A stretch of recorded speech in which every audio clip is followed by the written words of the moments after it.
this guy came back from Ukraine saying his fingers ached because of the amount of times he was just pulling the trigger at people just basically going over the top. The video footage shows a bomb going in, and you can just see the bomb coming in the bottom left of the bridge there. Yeah. Initially, I thought that was a fighter jet delivering it, but when you look at the geography, it's very unlikely in Ukraine fighter jets always straying so close to the border and over Russian territory. So it's a couple of Ukraine jets had been shot down over Russia. Ukraine is inside Russia. First question is it an incursion, which sounds politically correct, or is it actually an invasion? Second question is, everything seems to have halted after the blowing up of 3 bridges. So what's the consequences or the reason for that? And the really big question is, what the hell is going on inside Putin's head? There's a lot in that, isn't there? Yeah, going back, invasion, incursion. Invasion is sort of with an intent, I guess, to remain. And Ukraine has made really clear that actually it does not aim to hold the ground there. What actually President Zelensky's not been forthcoming about is exactly what the intent of this operation is. So we're having to extrapolate a little bit. Now you can understand that this is an audacious act. By way of context, you know, the US was a bit slow approving the 60 billion of aid. Russia decided to capitalize, get on the front foot early. They've been grinding away at the front line in the Donbass ever since, losing a lot of people, but my goodness, they are making progress.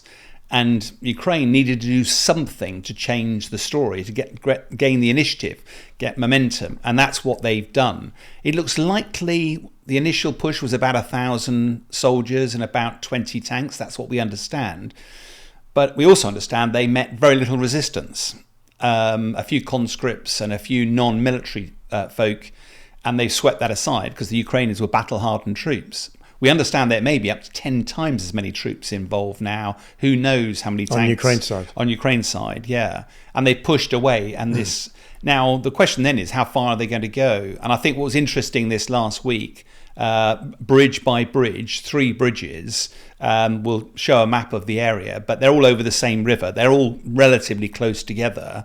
And from a military perspective, if you were going to expand, you wouldn't blow the bridges because it makes life more difficult for you. The video footage shows a bomb going in, and you can just see the bomb coming in the bottom left of the bridge there. Yeah. Initially, I thought that was a fighter jet delivering it, but when you look at the geography, it's very unlikely in Ukraine fighter jets always straying so close to the border and over Russian territory. So it's probably an ATACMS or a Storm Shadow missile. These bridges, vital resupply lines for Russia, for the people, for their effort on the ground. But this is in strategic terms, is a very small incursion by Ukraine. Yes, it's over 1,000 square kilometres, but in grand strategic terms, it's relatively small. What you'd blow the bridges is to stop Russia reinforcing. So it implies that Ukraine have gone about as far as they want to and probably going to dig in around that area. But we still don't know exactly what the intent was. But what's the benefit of hunkering down? Well, so again, I would reiterate, I'm speculating now, but President Putin has always labelled himself as Mr. Security, and he's always been fed a line to the Russian population about what's going on, which doesn't, and he's talked about liberating towns and villages in Ukraine, helping them be denazified. He's controlled the narrative. He doesn't control the narrative in the areas of Kursk where Ukraine forces have gone in, and there is reports between 120 and potentially 200,000 people Russians have had to be evacuated from the region. They will talk. They will be talking to their families. That impact, President Putin can't cover that up easily. There's just too many people. And I suspect what the narrative here was, Ukraine was hoping that this would gradually undermine President Putin's position. And there have been some Russian online bloggers who sounded very downbeat about Russia's prospects following overall. This. Overall, which might have been music to the ear. I think the problem is with this, though, it all depended on what President Putin did. And to date, not much. Not much. No. It's a little bit weird. As somebody who, looks at all this stuff from the outside, it's a little bit weird because if you're going to mount an attack, I mean, I do know enough to know that if you're going to mount an attack, there's a whole load of things you need to prepare. You got all the stuff at the front, you know, the tanks, the people, and so on, getting all that there. Then you got all the supply lines to keep it going over a period of time. Even a few weeks, very expensive. All that's totally visible. So Putin must have known this was going to happen, and yet apparently did nothing about it. Well, I think there's a couple of interesting points here. One of which is your point being it takes a lot of planning for these things to work. Identifying where, identifying how far. You don't wake up one morning and go, let's go in. You've got to have an idea of how you're going to reinforce, how you're going to flow those logistics support. Because as soon as you go in, you're incredibly vulnerable to counterattack. As it turned out, that was an intelligence-led operation. So undoubtedly, the West was providing intelligence to help inform where you go in. It was a masterstroke that actually Ukraine was able to do it, apparently without Russia really knowing what was going on, and were able to capitalize. The trouble is at the moment, if Putin had reacted and said, right, I've got to ruthlessly get them out of there, I've got no choice. I've got to look after, number one priority of any leader is to protect the sovereign integrity of their land. So I've got to deal with that ruthlessly. And Ukraine was probably counting on him doing that. And therefore you'd have to take people away from the front line. We've not really seen much evidence. There does appear to be some evidence that he's been pulling people down from Kaliningrad, which is up near Lithuania, and potentially some Russian troops from Crimea. But we've not seen any let-up on the front line in the Donbass, particularly about Pokrovsk, which is one of the sort of frontline areas that's the next target.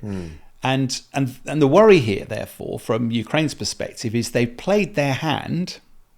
They've used up a lot, as you say, of their limited resources, not just men, but also materiel, fuel, ammunition, food, logistics supply, trucks, etc.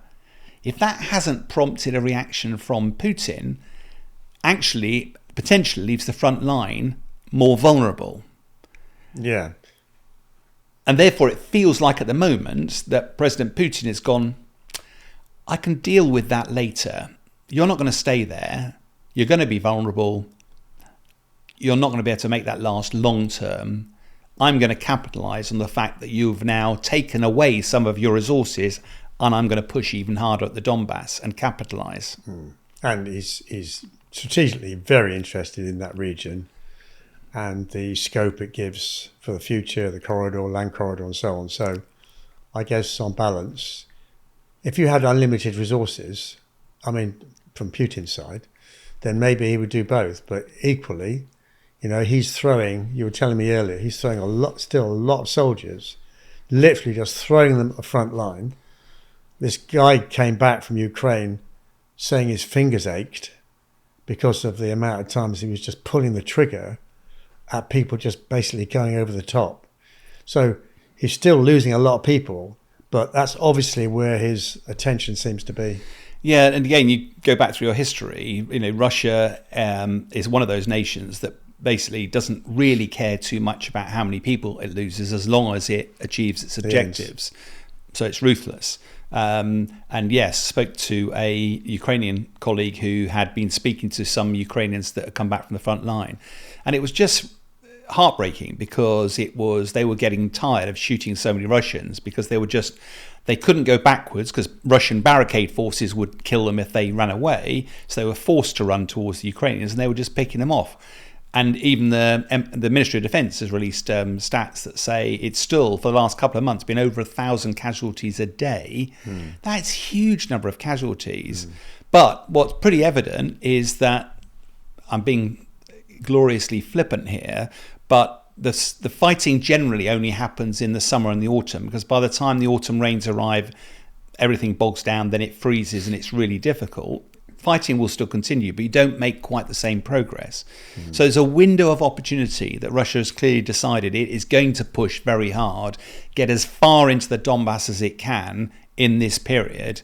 And then at the end of that, when this fight consolidate its position and work out what it wants to do next. What's also going to happen at the end of the autumn period? The US presidential elections. And all of that, therefore, points towards, I suspect, Putin's just gone, I'm going to get as far as I can in this fighting season. I've been given a bit of a head start because Ukraine didn't have the weapons. It's a bit of an irritation that Ukraine's come into the Kursk region with this, invasion, incursion.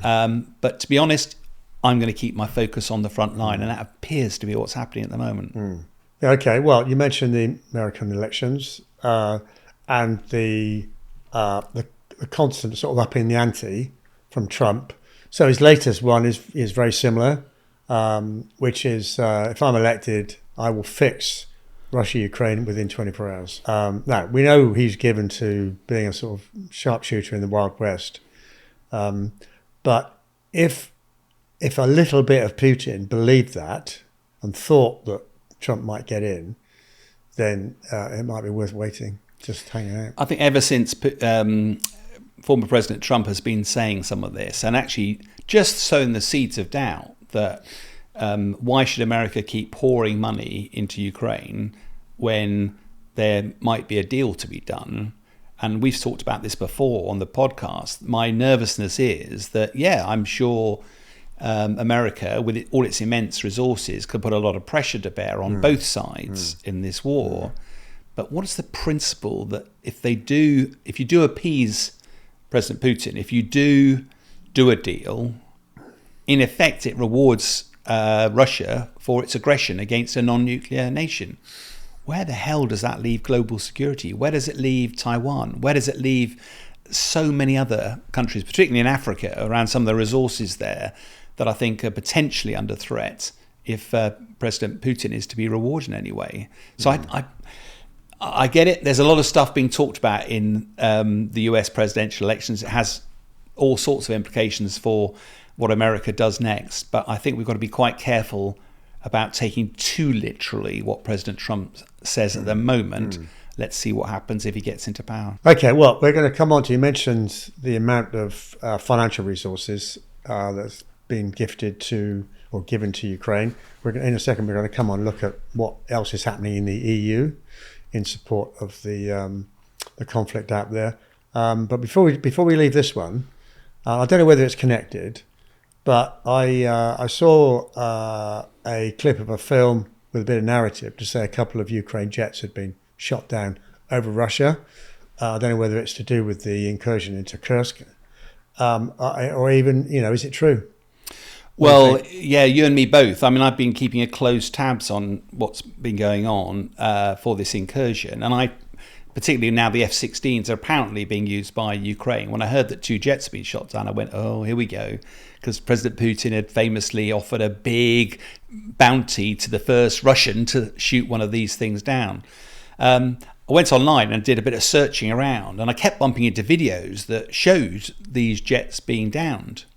But actually, when you examine them and then looked below the video, it talked about that this isn't a real video. It's a computer-generated video using mixed reality, and there's loads of those out there. And I think one of the challenges is that because it's an incredibly sensitive operation, Ukraine will be keeping layers of secrecy around this for obvious reasons. People are filling that void. And there's some really talented people out in social media that can fiddle around with videos and the like and create a really compelling story. But it's not true. And it's only when you look at some of these videos with a former fighter pilot lens and you go, hang on a minute, that doesn't quite look right. And you do a bit of digging around in it and go, yes, I'm sure it gets a lot of views. I'm sure it gets a lot of hits. It doesn't make it right. But it spawns a whole mass of other commentary on social media. So, yeah, it's a really good example this week of something that I thought, but so far I have not found any evidence that that is true. Doesn't mean to say it didn't happen, but I can't find any evidence that it has.